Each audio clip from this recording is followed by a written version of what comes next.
Hello, my name is Pranesh and today we'll be talking about the GA4 dashboard. Now, if you're not aware of what GA4 is, it's one of the most prominent tools in digital marketing and a lot of companies are gaining huge benefits by using it.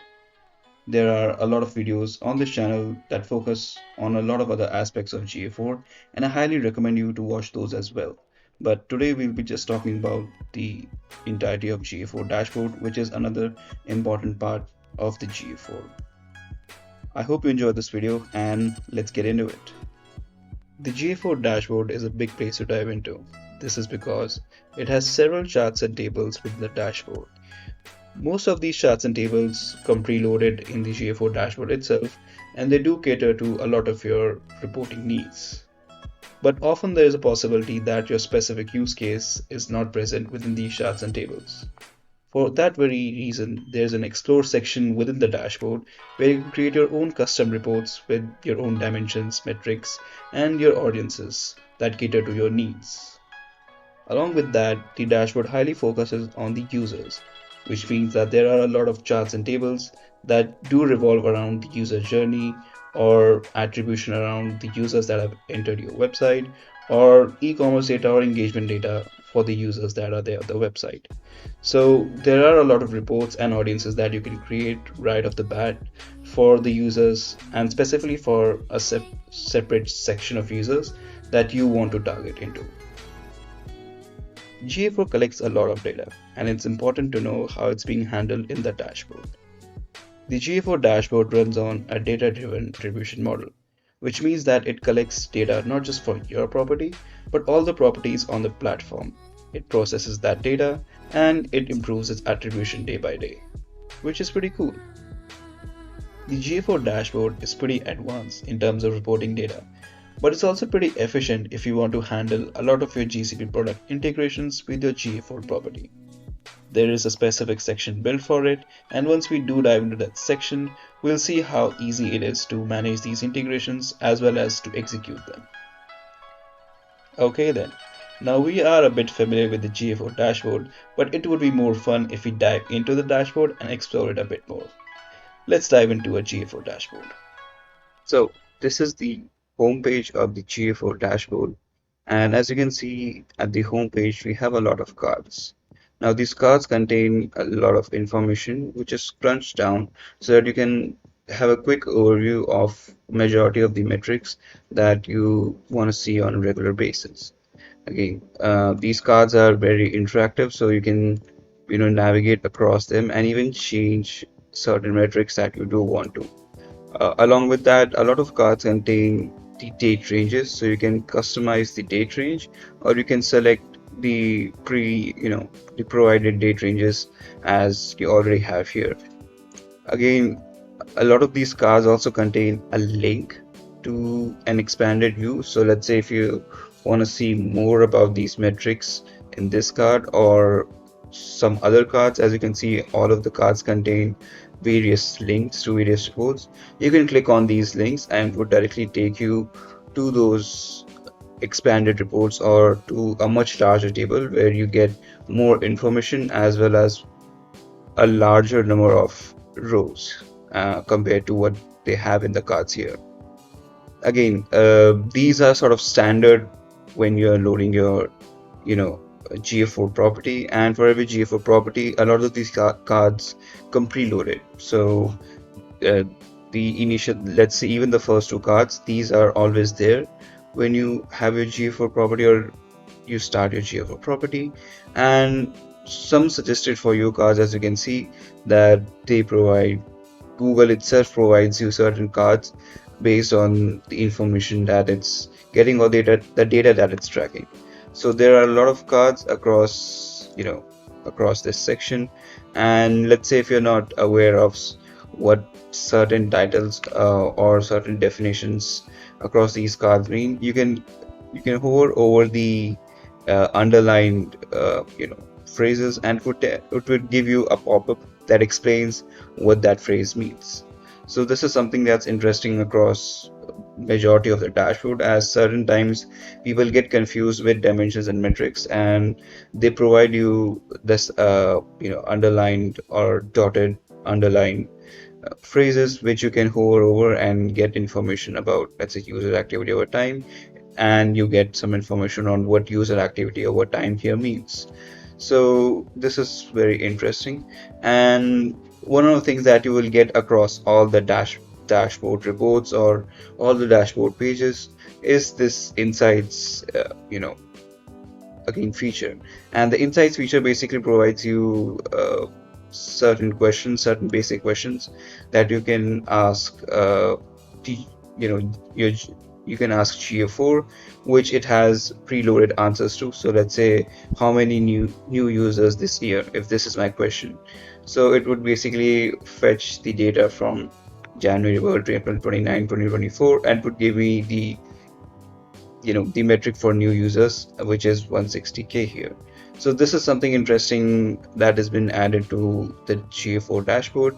And the new insights feature also provides you to create custom insights. So let's say this is a custom insight that is users dropped, so total number of active users that have been dropped, and this is something that you can create. And once you create this insight, you will get an instant card for them on the homepage as well. So this is the homepage, and by the basic look of it, it crunches a lot of information by using cards, and these cards are very flexible. They also are very interactable. So let's say if you take your mouse and hover it over the charts, it would give you additional information just besides creating a chart and giving you certain insights on it. So this is something that's very helpful when you want to have quick insights. Let's move on to the reports section. This is the reports section of the GA4 dashboard, and as you can see, there are a lot of reports that have been preloaded in this report section. This is the report snapshot report, and it's basically like the home page, but it contains a lot of or a high number of cards as compared to the home section that we just saw. Again, as you can see, it also has some added features. The cards are pretty similar to what we just saw at the home page, but it has some additional things. So for starting, it has the add comparison feature. So by default, you always have all users here, but then you can, take certain dimensions and build a separate comparison that you want. So let's say if we go by country, and let's say if a country exactly matches United States, right? And if we apply this, so we'll get another comparison that is labeled again orange here. So the blue belongs to all users and the orange data belongs to country exactly matching United States. And as you can see, it will create it will modify all the cards as compared to what the comparison here is. Again, for each comparison or for all the comparisons, you can see that there is a toggle here. So let's say if you have a comparison and you don't want to see it for right now, you can easily switch between all the comparisons and just all users. And as you can see, it will create most of the cards will get a split view of all users versus the comparison that you just created. So this is very essential if you compare your the overall data with certain audiences or certain set of users, as it gives you a split view of what's the aggregated count of or what all of the users are registering versus what a subsection of users is registering as event counts or key events and everything else. So this is very useful if you want to do those comparisons regularly. Again, apart from comparisons, we get a date range selector, so you can change the date ranges of the cards that you want to see on the report snapshot. We also get a second button for edit comparison. So if you want to edit new comparison from this template, or if you want to add a comparison or edit your recently added comparisons, you can do all of that by clicking on this icon here. And most of these, let's say, comparisons, the date range selector, you would find them across almost all of the reports here. We have, again, to share the link of the report snapshot. You can share the links and the insights button that we just talked at the last of the home section. Again, we asked this question recently, and you can see that it's already there. So these are the suggested questions, and you can again ask multiple insights from here. As we said that the insights button will be across all the reports in the dashboard. So this is the report snapshot. This is the real-time section, and as it says, this is basically the geographical distribution of all of the users that are currently on the website. So basically, just giving you information on which parts of the world are users interacting from in a very real-time sense, and it has certain cards below it. So this is basically what a real-time section does. If you have, let's say, launched a certain campaign, what you can do is you can add a comparison, you can add a dimension for the campaign, or let's say if you have launched an event, so for that event, and you can basically test if you are registering certain users that are interacting with that event or are taking or are registering data for the campaign that you do want to research about. You can go full screen from here. You can come back from full screen. I think again you have the edit comparisons that we just talked about, and you can obviously share this report. So this is what basically the real-time section is.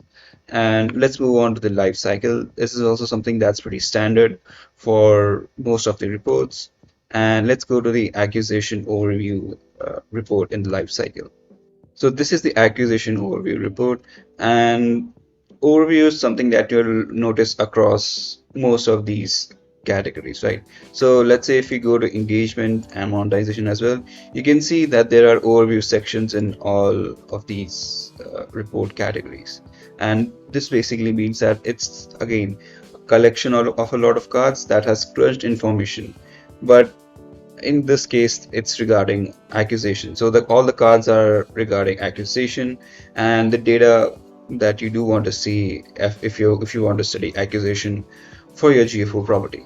Again, most of the things remain same that we have noticed. We have a comparison, something to add comparison here. We have data range selector, and we have a link to share and insights as well here. So this is basically just it provides you a lot of cards and a lot of crunched information regarding your acquisition.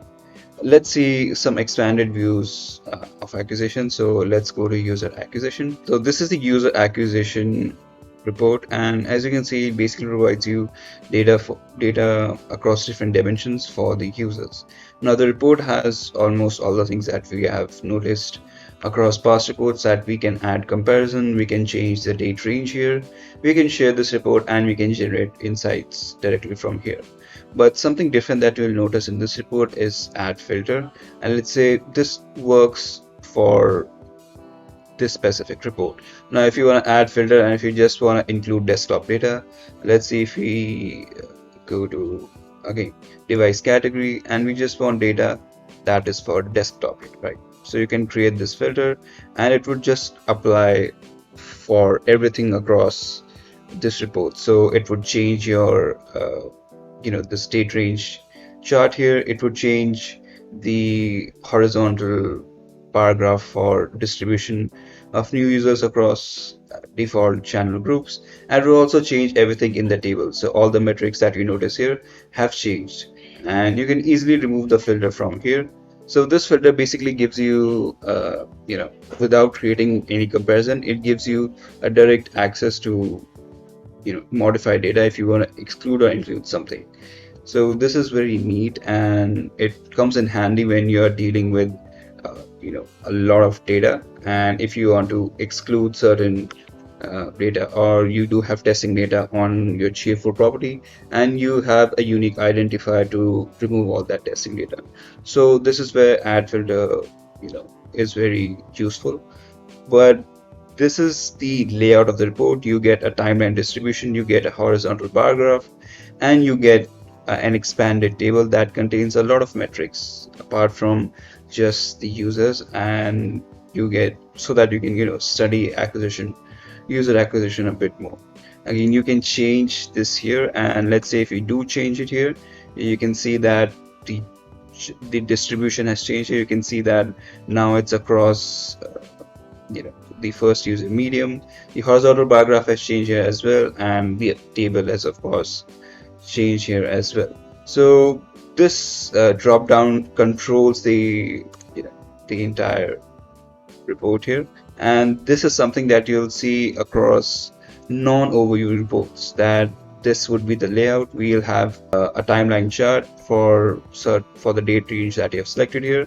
We'll have a horizontal bar graph and an expanded table that contains a lot of uh, you know metrics.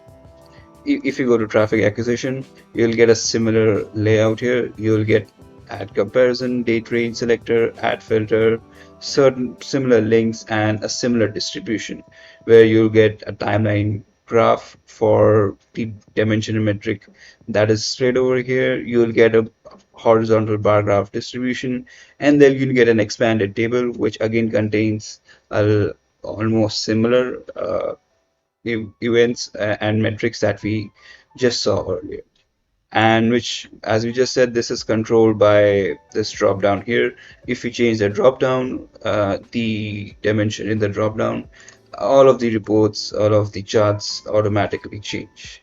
You can also add another column. So let's say if we're going to go by geography, and again in a country, if I want to see the country distribution, again you can see that I can see distribution across certain countries, and the row distribution has also changed here.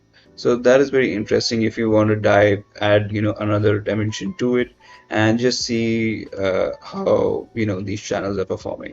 You can also add filter, and let's say add filter for a certain default channel group. So what we'll do is, in this scenario, let's say if I want to add filter for direct, it would give me a filter for, it would just filter out from information for direct, and now I have a country distribution for all the data that I'm recording for the direct channel. So this is where you can use multiple combination of filters and these features that GA4 reports provide you to enhance a lot of your insights and reporting. The last thing that we get in acquisition is user acquisition cohorts, where it just provide you information across, let's say, some LTV information, transaction information across the users that you have acquired. Now, if we jump onto the engagement overview,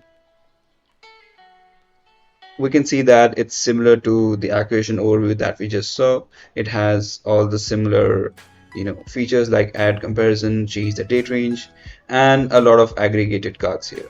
So if you go to events report, the layout of these non-overview reports remains the same. We have an additional ad filter feature here apart from the overview report, and the distribution and the timeline graph, the horizontal paragraph, and an expanded table, these all remain the same.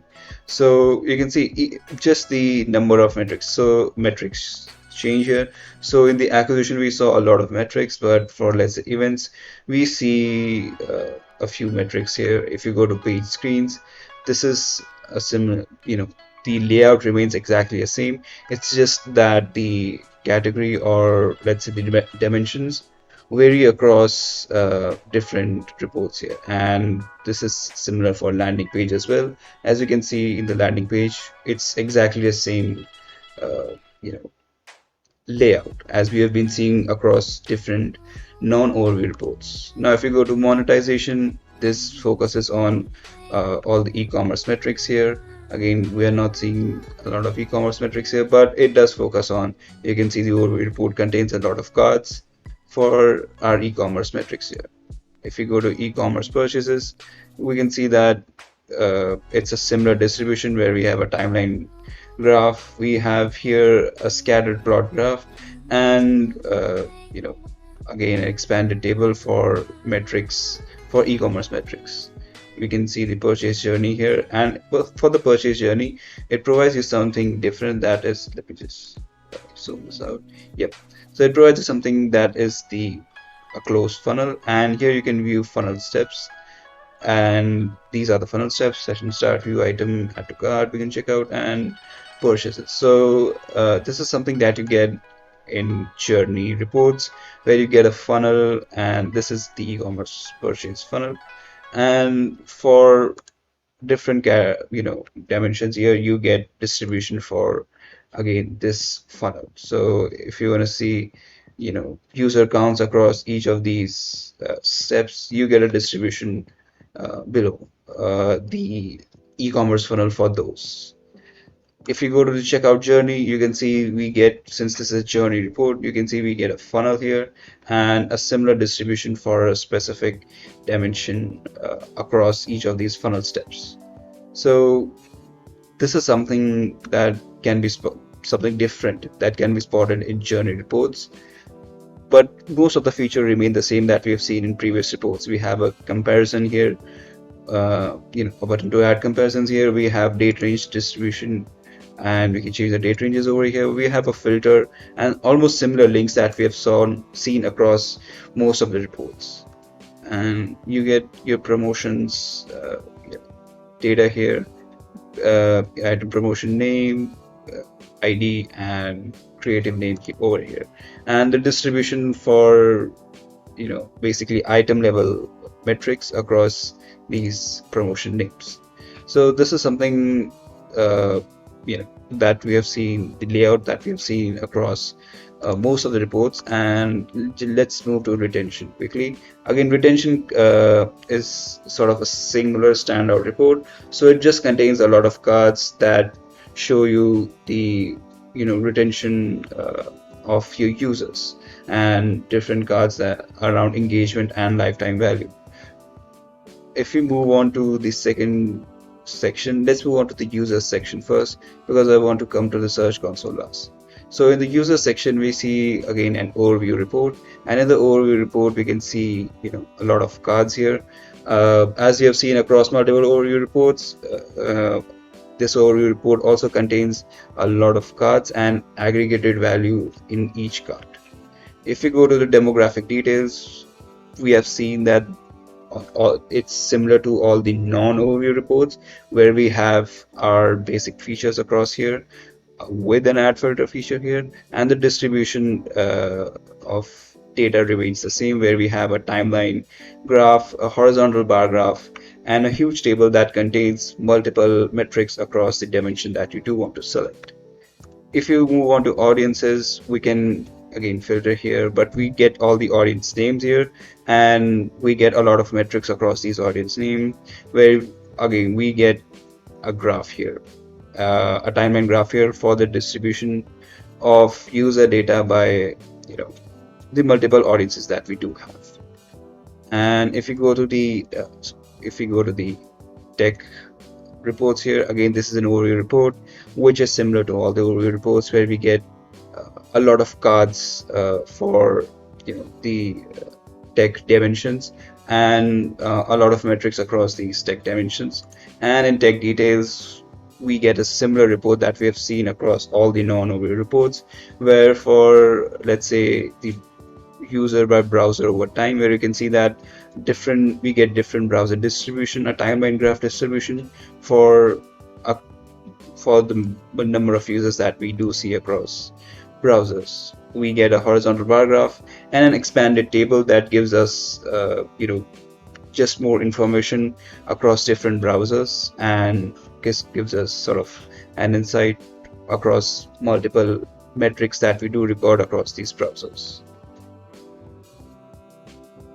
Now let's move on to the search console. So the search console section that you see here is not by default present. So this is something that has been added, and this is added here because we have linked our GA4 property to the Google Search Console. So as soon as we do that, and this is not just for Search Console, if you link it to other GCP products, you will get more sections that will be present here. So this can be different for different properties, but this certain property is linked to the Google Search Console, so we get to see additional reports apart from our preloaded. So the report snapshot, real-time, lifecycle, and the users reports are default. They are present if you link it to another GCP product or not, but Search Console is different. It has been linked to the Google Search Console, and as you can see, the report style remains the same here, but it's just that we get this additional data because we have linked to another GCP report. And if we see Google organic search traffic, again, the report style repeats the same, where we have a timeline distribution, a horizontal bar graph, and a huge table that contains metrics across different dimensions here. But this is something that is additional that I did want to explore at the last. Now we have explored the report section. Let's hop on to the explore section over here. Basic use of exploration section is that it provides you opportunity to create your own reports. We had a lot of preloaded data in home and reports section, but if you want to explore something that is different from the reports that we've just seen, you can create it using the explore section. Now, a lot of reports have already been created here, but I would like to visit the template gallery just to provide you information on what reports you can see. So you can obviously create a blank report if you wanna, dive into something that is very narrow, but it also gives you certain category of reports that you can just click on, and it would create a small report for you which you can edit further. So it gives you a freeform section where you can just create tables that we have just seen.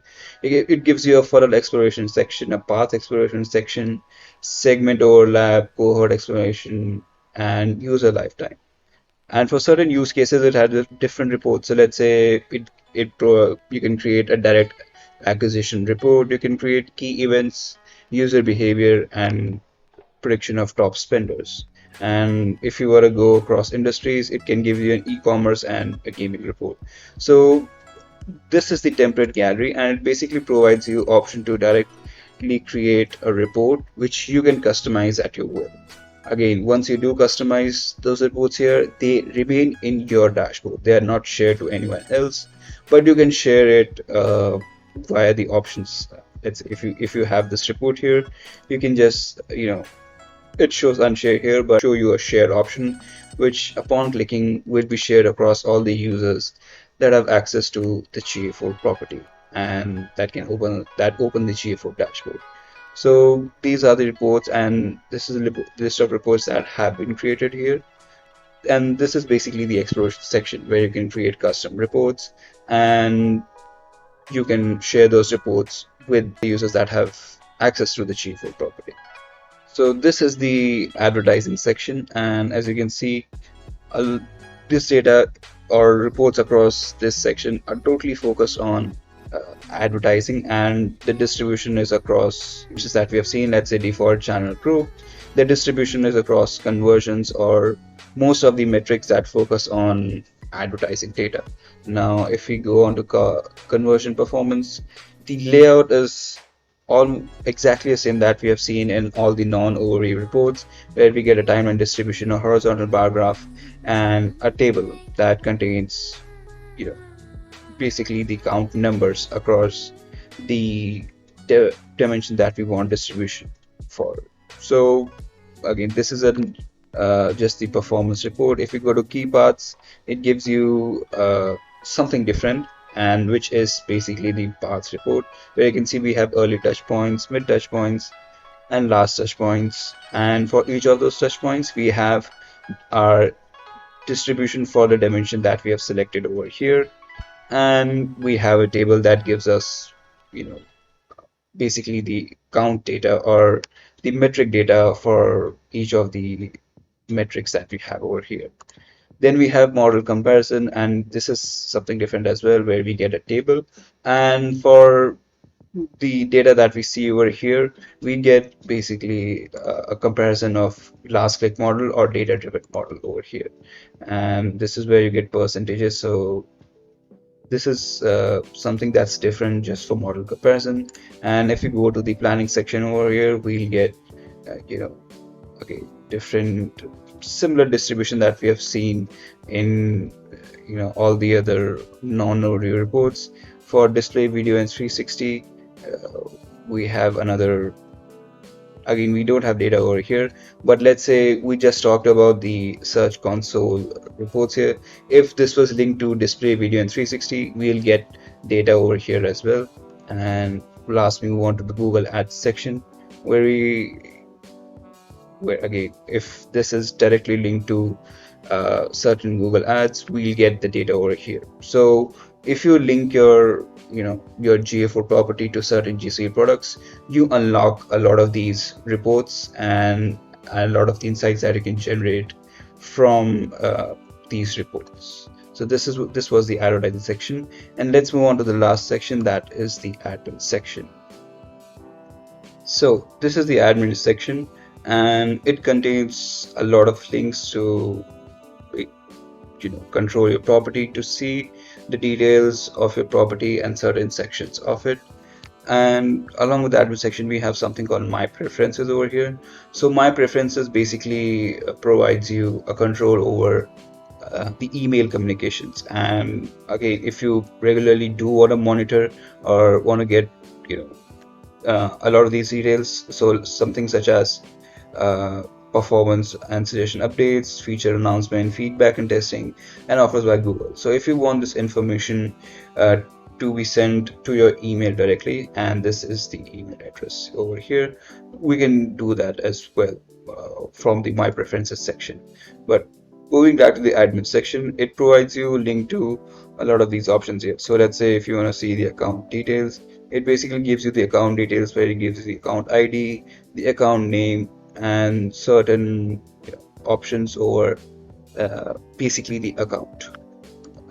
Then we have account access management, where you can see that uh, you can manage multiple users across the account. So for a specific account, you can have properties, multiple properties, and the account all the account features work on the account level. So you don't have, let's say if you want to add or remove someone in the access management across all of the properties, you can do it via this section over here, where you can just give them permission for the account and they'll have access to all the properties.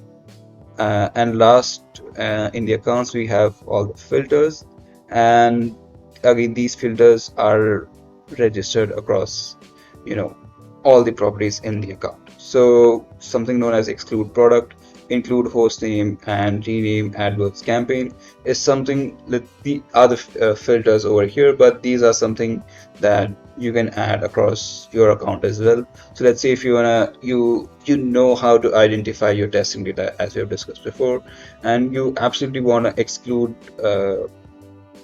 that testing data or certain data that your GA4 property is recording, but you don't necessarily require it.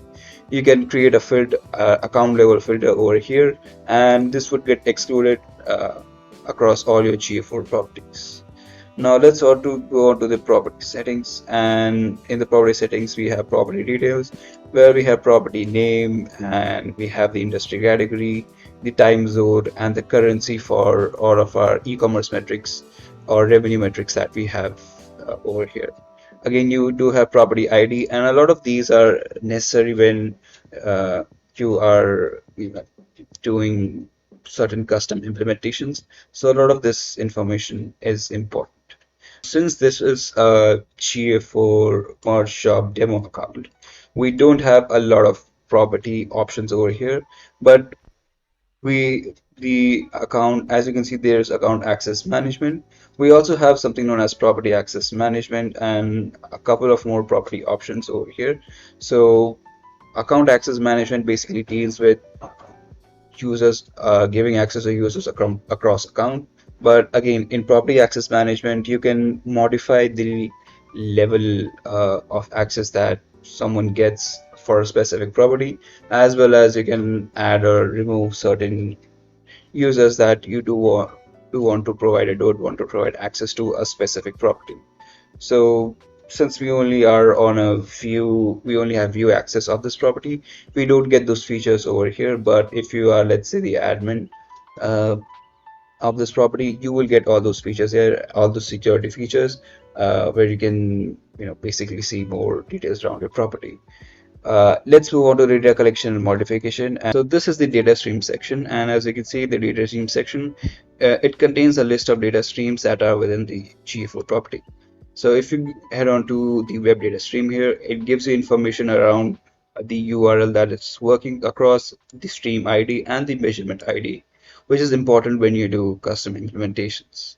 It also gives you events options. So let's say you have certain incoming events and parameters. It allows you modification for those events and parameters. If you have custom events, or if you want to create custom events, you can do that using this option. And if you want to redact something, let's say email addresses from event data, you can do all of these things from the redact data option over here.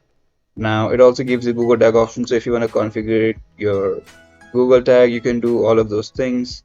If you want to manage your connected sites to the Google tag, you can do that as well. And if you want to view the tagging instructions, you can view that via this option. Again, you can do manual tagging, or with the CMS platform that it provides, you can do all those things via the view tag instruction over here. If you go to the data collection, you can see that it provides you option or settings across what data is being collected, and you can obviously enable or disable those settings, but this is basically what the data collection is. If you go to data import, you can see that we have something known as member data, which this data can be imported, and in the mapping section we can see what fields are present in this import that we're doing over here. If we want to see data retention settings, you can do that here as well. So the data retention option fluctuate between 2 months or 14 months. So let's say if you're not frequently going back to data across, let's say for last 8 months or 9 months, you can do that 2-month aggregation, and as you can see, it basically just changes the aggregate data that you have. So if you have a 2 months option, it will only provide you aggregate data for last 2 months, but if you have a 14 months option, it will store that data for last 7, 8, 10 or 12 months. And you can do this across various, so you have event data and user data, and these data retention time periods can be changed anytime as you want. Now let's go on to the data filters. And data filters is something that you can use to exclude traffic, which we have talked about before as well. We had all filters over here that work across multiple properties, but data filter works across the data that is being collected in this property as it lies in the property settings. So one data filter is applied here for internal traffic, and as you can see, you can basically exclude the internal traffic or developer traffic over here by that internal filter. Now this is something that is new, and that wasn't previously for data filters in previous GA versions, where it provides you a filter state. So we can either choose testing, active or inactive, where we can give it different states. We can use it in testing, where we can actually see for you can see across test states test data filter name, and we can basically see for a small size of data if it is excluding internal traffic or not. And once we are satisfied with the testing data for exclusion of internal traffic, we can activate this, and if we don't want to use this filter further, we can deactivate this via the inactive option, toggling to the inactive option over here. So this is something that is within data filters. And now let's move on to the data display, where we get the event option, the event section over here, and the in event section we get modify and create events, which we saw earlier as well. We get the key event section here, which basically provides the information on the most frequently updated and used events. Then we have audiences, where we can create and manage audiences over here. We can see what change across multiple audiences, and we also get a timestamp on when these audiences were created. Now we have custom definitions. This is something that can be defined later on, which can be again created via different scopes and different user property and parameters that we do receive in the data collected by GA4. We also have custom metrics. So dimensions is something that is different. Metrics are different, and then we have calculated metrics. So you can see that you can add some calculations, or let's say you can add certain calculations to metrics that you do want to see.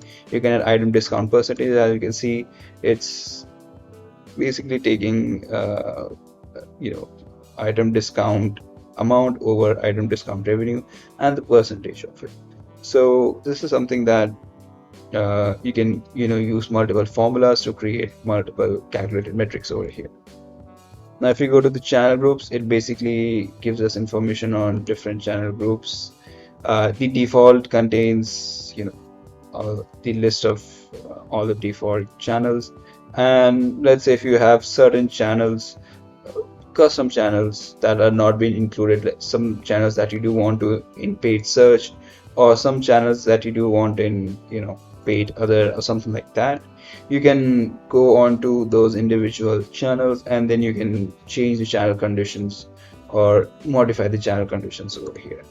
If you do want to create custom channels, so let's say if you do want to add another channel group just based on that is different from your current channel group, or that is something far more you might require a far more complex complex conditions for that channel group, you can use the create new channel group option here, and it would sort of give you a new channel group that you can use across all of the reports that we saw in these sections over here. Now if you go to attribution settings, we get the attribution model information here, and a lot of attribution and basically the window information on what data is being collected. If you go to reporting identity, this is something that we can change over here, and reporting identity is something that allows GA to basically modify your users and then attribute most of the information that we see here for those users. And this is the debug view. So the debug view is used when you wanted to pair it with your GTM. So let's say if you are if you preview mode in GTM, you can use the debug view, open the debug view, and you can basically see a timeline of events that have happened. So let's say over here, when it started, we saw a page view, and for a page view we can see all the parameters and user properties over here. Then there was a session start recorded, and for session start you can see all of these things, and a view promotion recorded. So you can see all of the parameters that were there in the view promotion. You can see item details and view promotion name. So that was the colors of the season was a view promotion name over here. So it basically gives you a timeline. So you can see 60 seconds, 60 seconds. So it's basically providing you what something if that has been happening across all the engagements that you do over there.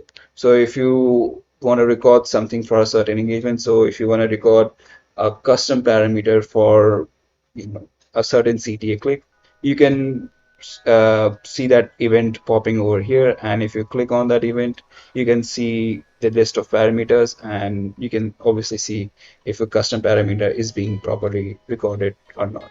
So that is the advantage of debug view, that it provides you a timeline view of whatever you are doing, so that it gives you a confirmation that whatever, if something that is recording something custom you're recording and sending it to GA4, it is being registered as you desire. And then we have product links that we talked about before as well. So if we go to the admin section over here, these are the different product links that we talked about, and for each of these products you can basically create links over here. For let's say we have different Google ad links, we have ad manager links over here, we can have BigQuery links over here. We saw the import that was happening in the import section, data import section, and again, we have a GA4 link, so that is where the import is happening. We can have display links over here, floodlight links, merchant center links. So most of the GCP products can be linked via here, and this is an easy way to manage all these product links. You can see the link button over here. If you click on it, it will open a link section.